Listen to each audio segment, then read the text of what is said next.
Hey everybody, and welcome back to another episode of Vacuum Exposition. We are currently into our second week of Spooky Month, where I will be bringing you guys a month of Fantom vacuum cleaners, just because they are kind of, well, specter-like figures usually that we would expect to see sometime around Halloween time.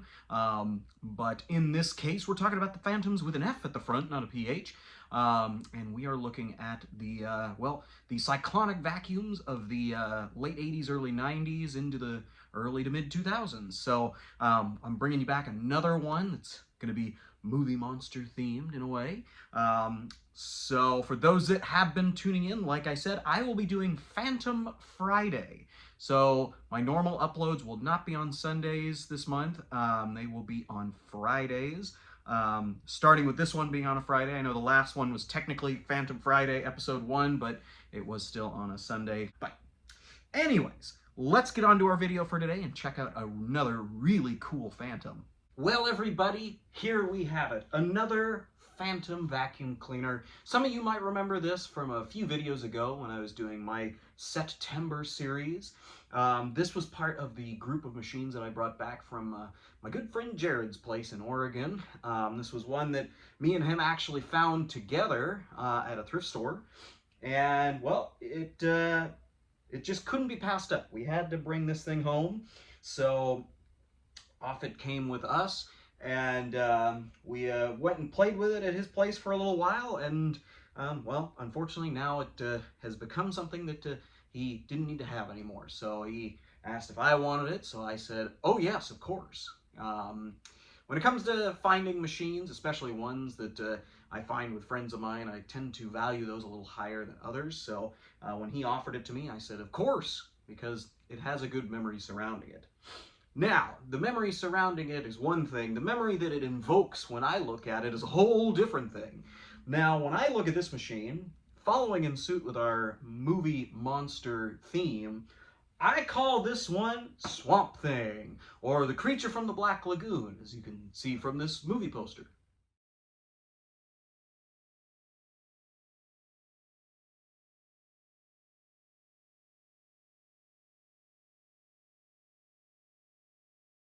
So, as you can see, Swamp Thing, or the creature from the Black Lagoon, is a sea monster, grotesque kelp coming down his face and whatnot, fishy gills and all this kind of stuff.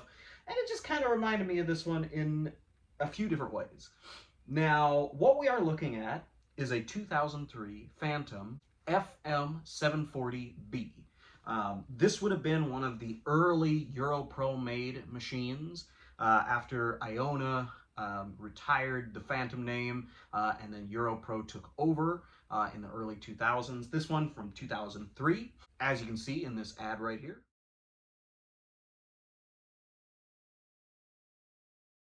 Isn't it nice looking in all of its shiny new glory with all the fellow competitor machines in that ad? This one is a little bit not as new as others. Now, while this machine I did go ahead and give the spa treatment to, so I did everything I could to make it as good as it is, but unfortunately, whoever owned this before me and then before Jared, well, they used it very hard.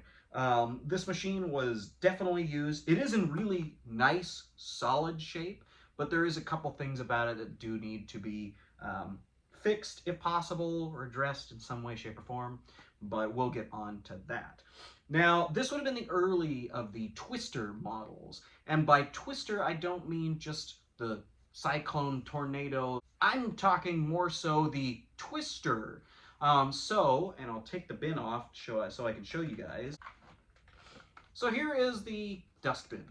As you can see, it is a very weird looking dustbin, but on the back, we see this dial right here. This is why they called him a twister. So what you would do essentially is, in order to get fine dust off of the outer filter, you would twist this, and the thought is by twisting this, it would shake it all off into the bin after you were done vacuuming of some sort, or when you were dumping it into the trash receptacle.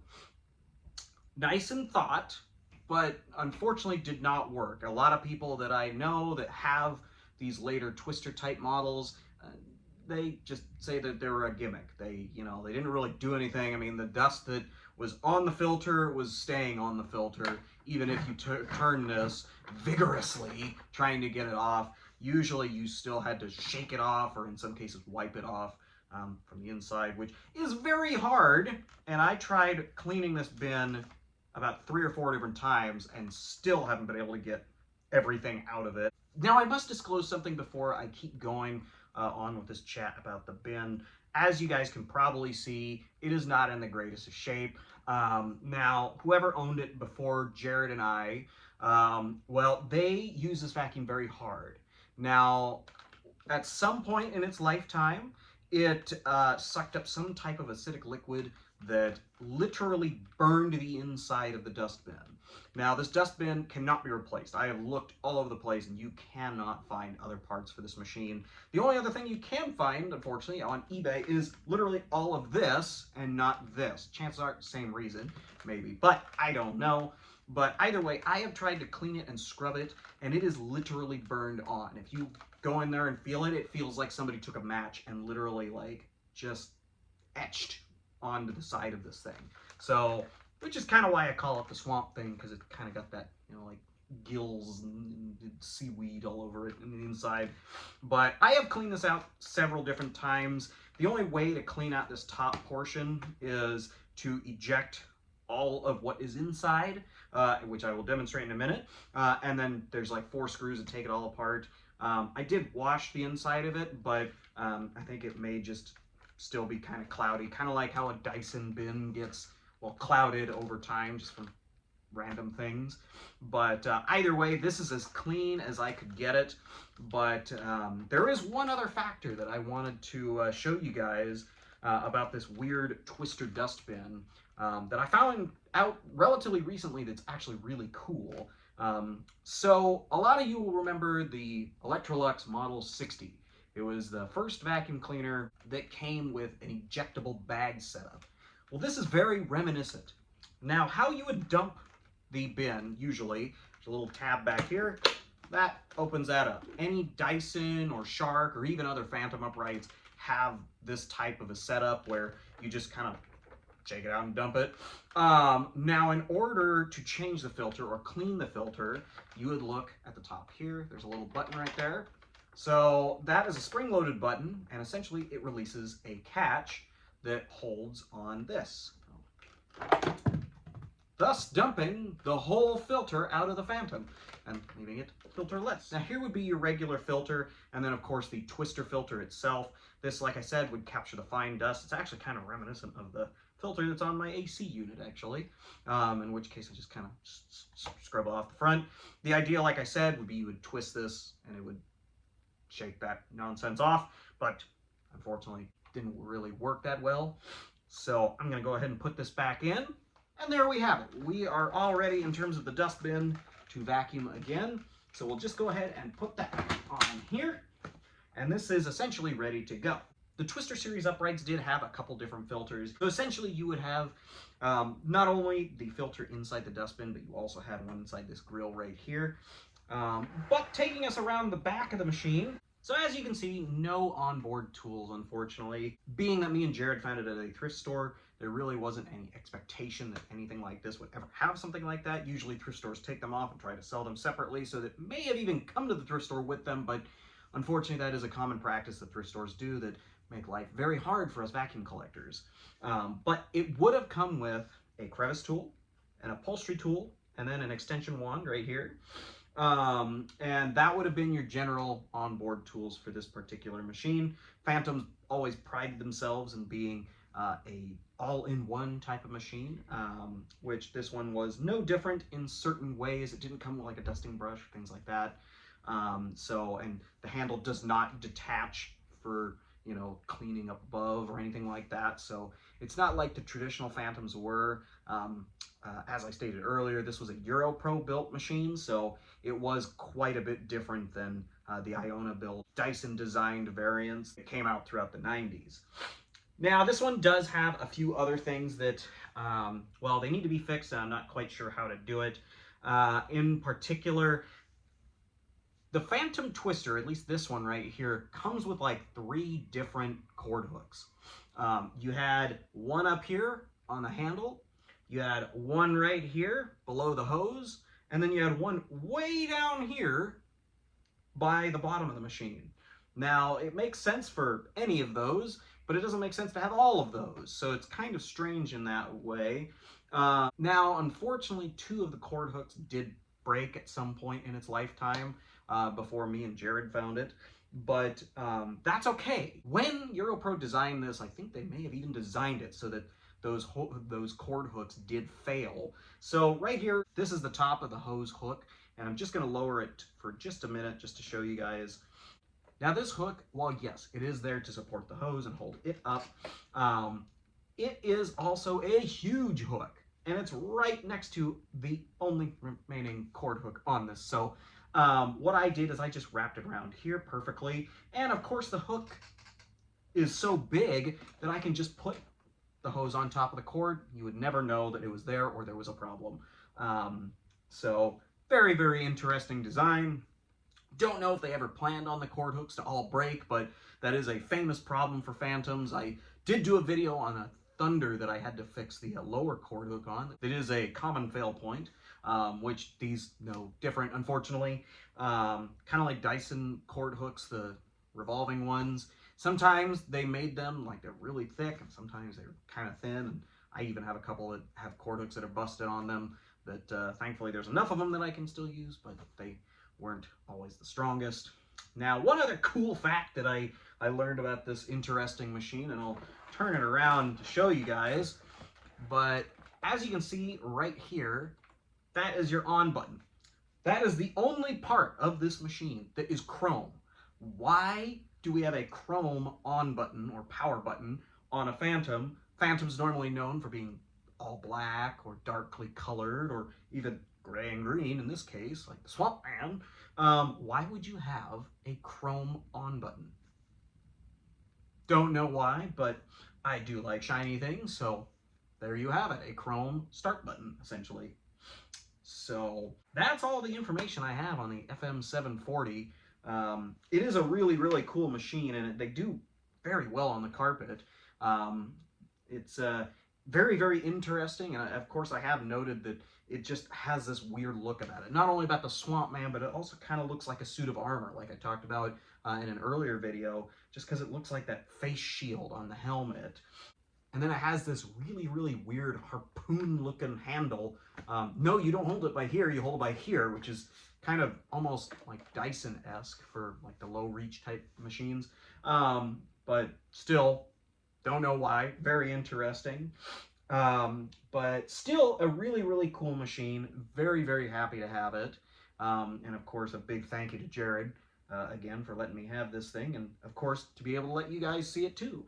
So let's get on to our run demo and see how this thing performs. All right, everybody. So we have this Fantom twister all ready and plugged in. There is no handle release, so you just, there's like a foot sticker right here that you just like put your foot down and kick the bottom down. Not a huge fan of those, just because I worry about that eventually wearing out, which things like that do. But anyways, we're going to get on and see how this thing performs.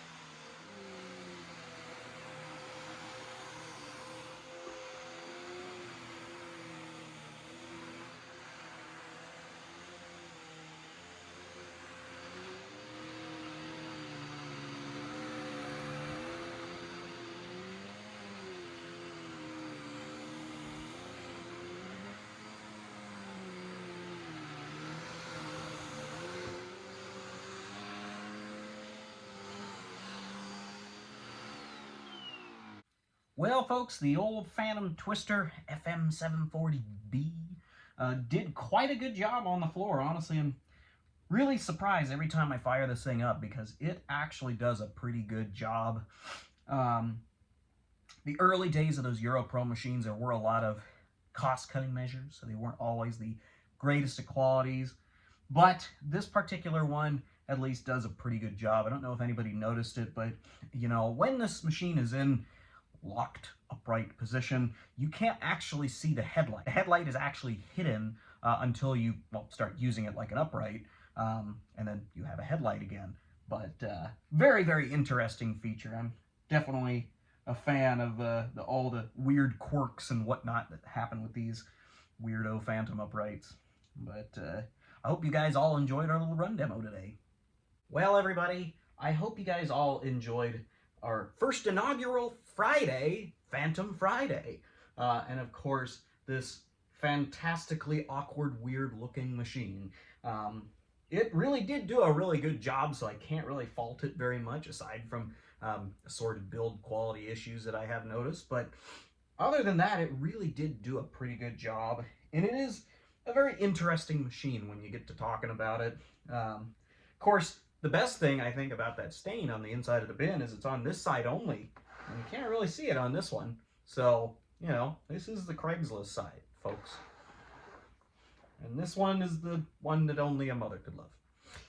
But that's why it's the Swamp Thing. So, it is definitely a really interesting machine, a good story behind the way we found it. And, you know, now, of course, it will retire and live a life with its fellow Fantom brethren, and eventually will be displayed, all of them together, including the ones that we are still going to look at.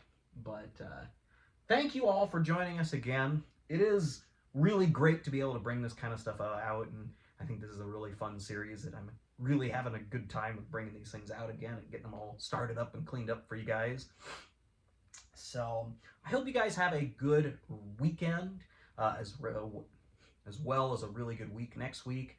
And we will catch you again next Friday for another episode of Vacuum Exposition for Fantom Friday.